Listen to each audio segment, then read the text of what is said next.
Hello friends, good morning. Today let us study the remaining part of the topic Think Before You Speak. Look, page number 81. A young man went to his spiritual teacher and said, I have spoken very harsh and unkind words to my friend. एक तरुण माणूस एका आध्यात्मिक गुरुकडे जातो आणि आध्यात्मिक गुरुला सांगतो की गुरुदेव, मी माझ्या मित्राला अतिशय वाईट शब्दामध्ये थोडेसे त्याला वाईट वाटावं अशा प्रकारे बोललो आहे. Unkind, harsh. आणि त्यामुळे आमच्या मैत्रीमध्ये दुरावा आलेला आहे. आमची मैत्री आता मैत्री राहिलेली नाही. Due to that I have lost my friendship. I am afraid I have lost my friendship with him. आणि मला भीती वाटते की आता जर आमची मैत्री समजा कमी झाली किंवा संपली तर आता काय करायचं ही मला खऱ्या अर्थाने भीती वाटते. बोलायला नको होतं, मी बोलून गेलेलो आहे. How can I make amends. Amends म्हणजे दुरुस्ती. आता या झालेल्या चुकीमध्ये मी कशा पद्धतीने दुरुस्ती करू शकतो हे मला तुम्ही सुचवावे असे त्या गुरुदेवाला विनंती करतो. The wise teacher gave him a fresh sheet of blank paper. आणि गुरुदेव खूप हुशार असतात. एक कोरा कागद त्या व्यक्तीकडे ते देतात आणि त्याला सांगतात की he said to the young man. हातामध्ये एक पेन देतात आणि त्याला सांगतात write down on this paper all the harsh things you said to him. असे काही कठोर शब्द जे तू तुझ्या मित्राला वापरलेस आणि ज्यामुळे तुझ्या मित्राचं मन दुखावलं गेलेलं आहे, हे शब्द तू या कोऱ्या कागदावरती पेननी लिहून काढ. The young man did as he was. जसं सांगितलं तशा पद्धतीने त्या कागदावरती त्या तरुण व्यक्तीने ते शब्द लिहिलेले आहेत. And showed the paper two the teacher. आणि शिक्षकाला, त्या गुरुला तो पेपर दाखवलेला आहे शब्द लिहिले गेलेल्या. Now tear up this sheet of paper into as many as small bits as you can. इथं पॉझिटिव्ह डिग्री आहे बघा. As many as bits. आणि शक्य होईल तेवढ्या छोट्या छोट्या तुकड्यामध्ये या कागदाचं तू रूपांतर कर. म्हणजे हा कागद त्याला फाडायला सांगितलेला आहे आणि फाडून जेवढे तुकडे छोटे छोटे होतील तेवढे तुकडे या कागदाचे बनव. The wise teacher said. अतिशय हुशारीने त्या गुरुने याला सांगितलेलं आहे. सून लगेचच the single sheet was torn into 100 tiny bits of paper. आणि हा एक कागद असलेला छोट्या छोट्या 100 कागदांमध्ये त्याचे रूपांतर झाले. अगदी छोटे छोटे तुकडे त्याचे बनवलेले आहेत. Bits of papers. Throw the bits out of this window. आणि त्या गुरुने सांगितलं की हे जे छोटे छोटे तुकडे आहेत हे खिडकीच्या बाहेर फेकून दे. The teacher told him. That was easily done. आणि ते सुद्धा केलं गेलं. खिडकीच्या बाहेर छोटे छोटेसे ते बनवलेले त्याने तुकडे खिडकीच्या बाहेर फेकलेले आहेत. It was windy day and the tiny bits were scattered far and wide even as the young man watch.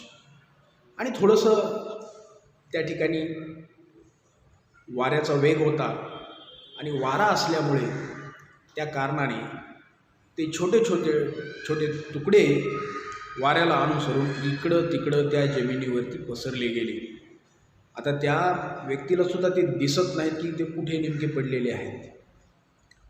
सगळीकडे अस्ताव्यस्त इकडं तिकडं पसरलेले आहेत आणि त्या हवेमुळे उडून जाऊन बसलेले आहेत. जिथं जागा त्यांना दिसेल तिथं अशा पद्धतीने ते पडलेले आहेत. Now go out into the street and collect as many bits of the paper as you can. आणि मग परत त्याला सांगितलं की आता तू रस्त्यावरती जा आणि जेवढे तुला शक्य होतील तेवढे हे छोटे छोटे तुकडे तुझ्या हातामध्ये तू उचलून दाखव, घेऊन दाखव, कलेक्ट कर, गोळा कर. Teacher order. आणि अशा पद्धतीने आज्ञा झालेली आहे. The young man was taken aback. But that will be difficult, he stammer. Stammer म्हणजे अडखळत बोलणे.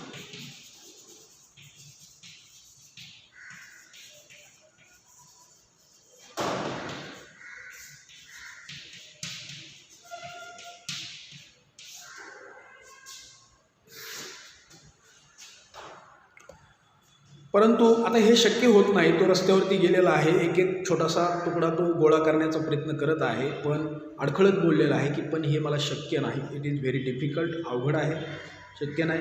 It will be difficult Indeed. आणि शक्यही नाही आणि ते करणं मला शक्य होणारही नाही. But do give it a try, the teacher suggested. परंतु त्या शिक्षकांनी, त्या गुरुनी परत सूचना केली, हे शक्य नाही मला पण माहिती आहे, पण यू ट्राय युअर बेस्ट. प्रयत्न तरी कर, तुला त्याच्यामध्ये यश मिळू शकतं का नाही आपण पाहू. The young man went out. पुन्हा तो तरुण गेलेला आहे. He return half an hour letter.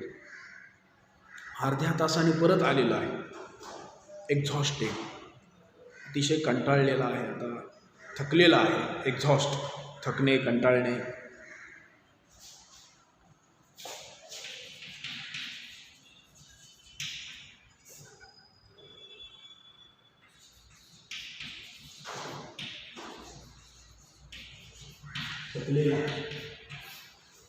इकडे तिकडे छोटे छोटे तुकडे गोळा करण्यासाठी खूप प्रयत्न केले, पण आता ही गॉट टायर्ड. तो कंटाळलेला आहे, थकलेला आहे, पण आता ते सगळे तुकडे एकत्रित गोळा करणं शक्य नाही, असं होत आहे. The young man went out, return half an hour. He had not been able to get hold of a single torn bit. परंतु एक सुद्धा तुकडा त्याच्या हाती लागत नाही. From the paper he had torn up just a while earlier. आत्ताच त्याच्या हातात एक पूर्ण कागद होता, त्या कागदाचे त्यांनी छोटे छोटे तुकडे बनवलेले होते, परंतु आता मात्र सगळीकडे त्या जमिनीवरती छोटे छोटे तुकडे इकडे तिकडे पडलेले आहेत, पण एक सुद्धा तुकडा त्याच्या हाताला लागत नाही, कारण ते इतके छोटे छोटे बनवलेले तुकडे होते. This is what happens with the spoken word. सुंदर उदाहरण गुरुनी दिलेलं आहे आणि त्यांनी सांगितलेलं आहे की जसं आता घडलेलं आहे तसंच आपण जे शब्द बोलले गेलेलो आहोत त्या शब्दांच्या बाबतीमध्ये आहे. The teacher said to him, once you have spoken the words. एकदा का तुम्ही शब्द बोलले अलाउड, एकदा का तुम्ही शब्द बोलले, जोरात बोलले, it is very difficult to take them back. त्या शब्दांना परत किंवा माघारी घेणं खूप खूप अवघड आहे, डिफिकल्ट आहे, शक्य नाही. Therefore learn to think before you speak in अँगर. आणि म्हणून अगोदर बोलण्याच्या अगोदर आपण विचार करायला हवा. आपण बऱ्याचदा रागामध्ये बोलतो. We got tempered. Some people are short tempered. Then they do not control on their अँगर. They feel angry and start to speak whatever that comes in their mouth, but they never think that if I speak these words, so somebody will be hurt by these words or not. These things that time are not in their mind, so that's why after speaking words, this is become very difficult now to get back these words. आणि म्हणून हे शब्द माघारी घेणं शक्य होत नाही. म्हणून आपण कधीही आपल्या रागावरती कंट्रोल केलं पाहिजे.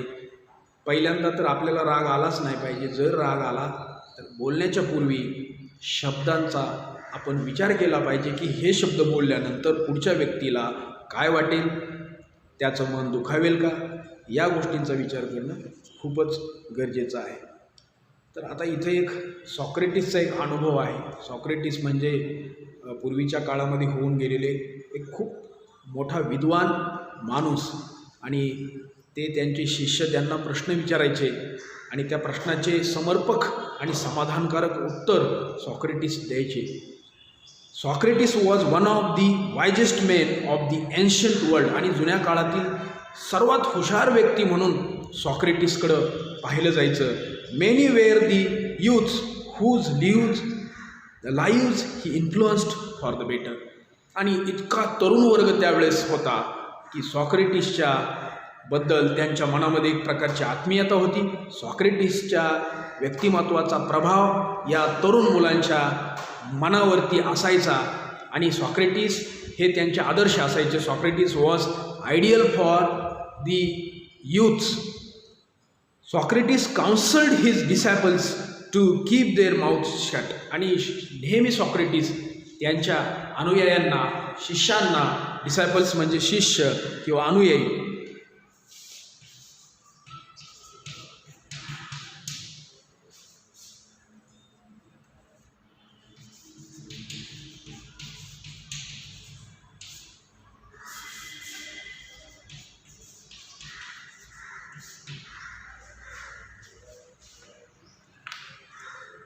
त्यांना ते आदर्शवत होते. आणि तुमचे तोंड नेहमी तुम्ही शांत, गप्प ठेवले पाहिजे, बंद ठेवले पाहिजे, कामाशिवाय बोलायचं नाही, असं ते नेहमी सांगायचे. आणि परंतु एक जणाने O wise one, how many we know when it is right. आणि त्यांनी सांगायचं की and speak only when absolutely necessary. आवश्यक असेल तेव्हाच बोललं पाहिजे.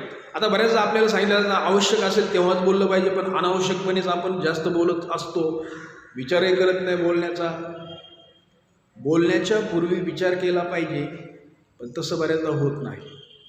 खरं तर जास्तीत जास्त ऐकलं पाहिजे, कमी बोललं पाहिजे, पण उलट परिस्थिती दिसते. आपण जास्त बोलत असतो, कमी ऐकत असतो. आणि सॉक्रेटिसने जसं सांगितलं की आवश्यक असेल तेवढंच तुम्ही बोलायचं, जास्त बोलायचं नाही किंवा अननेसेसरी बोलायचं नाही. पण आता एक प्रश्न पडतो की आवश्यक कधी आहे किंवा केव्हा बोललं पाहिजे, कोणती बोलण्याची वेळ राईट आहे. What is the right time to speak, when it is right to speak they ask. आणि त्यांच्या शिष्यांनी त्यांना प्रश्न विचारला की महाराज किंवा गुरुदेव, कधी आम्ही बोललं पाहिजे, कोणत्या वेळेला बोलणं आमचं टाळलं पाहिजे, एवढं आम्हाला सांगा. त्यावेळेस open your mouth to speak only after you have asked yourself 3 questions. तुम्ही स्वतःला 3 प्रश्न विचारायचे आणि त्या 3 प्रश्नांची जर तुम्हाला समाधानकारक उत्तरं मिळाली तरच तुम्ही बोलायचं, असं सॉक्रेटिसनी त्यांच्या शिष्यांना सांगितलेलं आहे. काय प्रश्न विचारायचे? And received an affirmative answer to each of 3 questions. आणि या प्रश्नांचं उत्तर जर होकारार्थी असेल तरच तुम्ही बोलायचं. If the answer is affirmative, otherwise do not open your mouth. तर तुमचं तोंडसुद्धा उघडायचं नाही. Replied Socrates. What were the 3 questions. हे 3 प्रश्न कोणते होते मग? द फर्स्ट क्वेश्चन, पहिला प्रश्न, we must ask our self before we speak is it true. आपण पहिला प्रश्न स्वतःला विचारला पाहिजे की मी जे बोलतोय ते खरं आहे का? खरं नसेल तर मी बोललं नाही पाहिजे. आता खरं बोलण्याला कसल्याही प्रकारचं बंधन नसतं किंवा बंधन नसलंच पाहिजे. आणि खरं बोलण्यावर कोणी ऑब्जेक्शनसुद्धा घेऊ शकत नाही. Nobody can object when you are speaking truly. आपण जर खरं बोलत असो तर आपल्यावर ऑब्जेक्शन कोणी घेत नसतं. आणि खरं बोलणाऱ्याला खूप काही असं भांडवल करून सांगण्याची गरज नसते. एकदा खरं बोललं की खरं बोललं. आणि म्हणून तुम्ही जे बोलताय ते खरं बोलताय का, हा पहिला प्रश्न विचारायचा. जर त्याचं उत्तर होकारार्थी असेल तर ठीक आहे, हरकत नाही. If we are not sure about the veracity of what we are saying. Veracity म्हणजे truthfulness.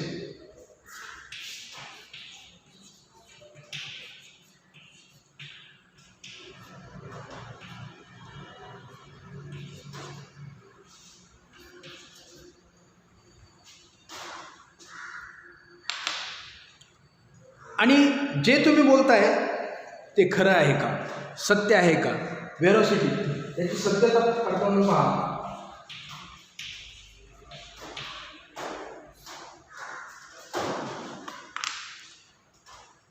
It is better that we do not utter a word. आणि जर खरं नसेल तर एकही शब्द न बोललेला बरा.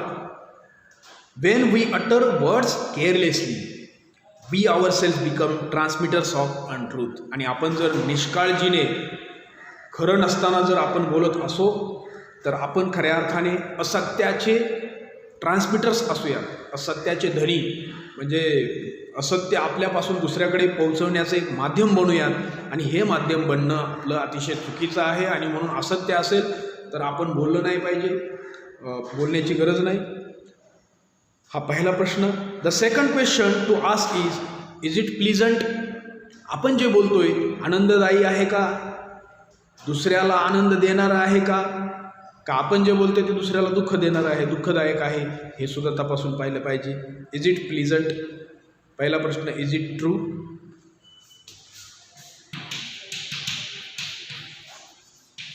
Number 1. Number 2, question number 2, is it pleasant.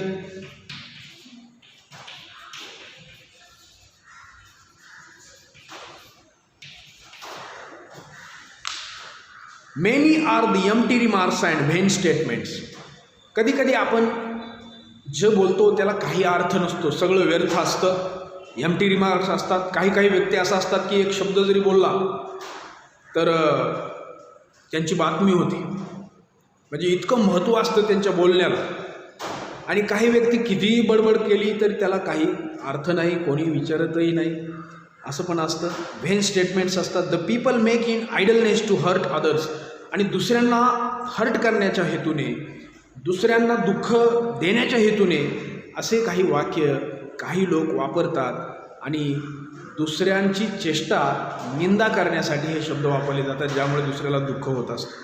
आणि म्हणून प्लीजंट नसेल तर आपण बोललं नाही पाहिजे. It is better that these unpleasant words remain unspoken. आणि म्हणून जे अनप्लीजंट बोलणं आहे, जे दुःखदायक आहे, क्लेशदायक आहे, दुसऱ्याला त्रास देणारं आहे, हे आपण बोललं नाही पाहिजे, याची आपण काळजी घेतली पाहिजे.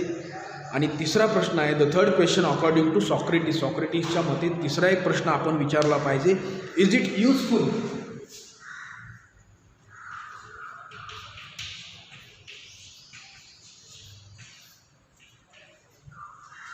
आणि आपण जे बोलतो ते युजफुल आहे का, दुसऱ्याच्या फायद्याचं आहे का, दुसऱ्याच्या कामाचं आहे का. इज इट फ्रूटफुल, युजफुल आहे का. Is our statement going to benefit the listener. जो ऐकतो आहे त्याला त्याचा काही फायदा आहे का, त्याला काही त्याचा बेनिफिट मिळणार आहे का. नसेल तर आपण उगाचच आपण शब्द बोलण्यात अर्थ नाही, किंवा तो व्यर्थपणा आपल्यामध्ये नसला पाहिजे. Will our words bring comfort to someone. किंवा आपण बोललेले शब्द दुसऱ्याला काहीतरी कम्फर्ट करून जातात का, समाधान देऊन जातात का, दुसऱ्याचे सांत्वन करून जातात का. दुसऱ्याला बोललेले सांत्वनाचे 2 शब्द खूप महत्त्वाचे असतात, पण आपण ते सांत्वनापूर्व बोलले पाहिजेत. तसे आपण शब्द बोलतो का. Are we likely to help someone with what we say. किंवा आपण जे बोलतोय ते दुसऱ्याला कशा पद्धतीची आपल्याकडून मदत होते का, आणि त्याला ते बोललेले शब्द ऐकावेसे वाटतात का, कुठल्या तरी कामाचे ते आपले असतात का, आणि आपले बोललेले शब्द इतके इम्पॉर्टंट आहेत का. Are these words important for somebody in his life. That should be check. Only in that case should we go ahead and speak. फक्त आणि फक्त या 3 प्रश्नांची उत्तरं जेव्हा अफर्मेटिव्ह असतील, होकारार्थी असतील, आणि तुमच्या मनाची खात्री पटेल की हे बोललेले आपल्या विचार करतोय ते शब्द, बोलतोय तो शब्द, हे प्रश्न विचारल्यानंतर होकारार्थी आहेत, याची तुम्हाला ज्यावेळेस खात्री पटेल त्याच वेळेस हे शब्द आपल्या तोंडाच्या बाहेर निघाले पाहिजेत. अन्यथा हे शब्द आपल्या तोंडाच्या बाहेर निघण्याची काही गरज नाही. आपण शब्द नाही बोलले तरी चालतील. आणि म्हणून या टॉपिकचा अर्थच असा आहे की थिंक बिफोर यू स्पीक. बोलण्याच्या पूर्वी अगोदर अनेकदा आपण विचार केला पाहिजे, आणि नंतरच शब्दांचं उच्चार किंवा नंतरच आपण शब्द व्यक्त केले पाहिजेत, असा या पाठाचा सारांश आणि असा या पाठाचा कंटेंट आहे.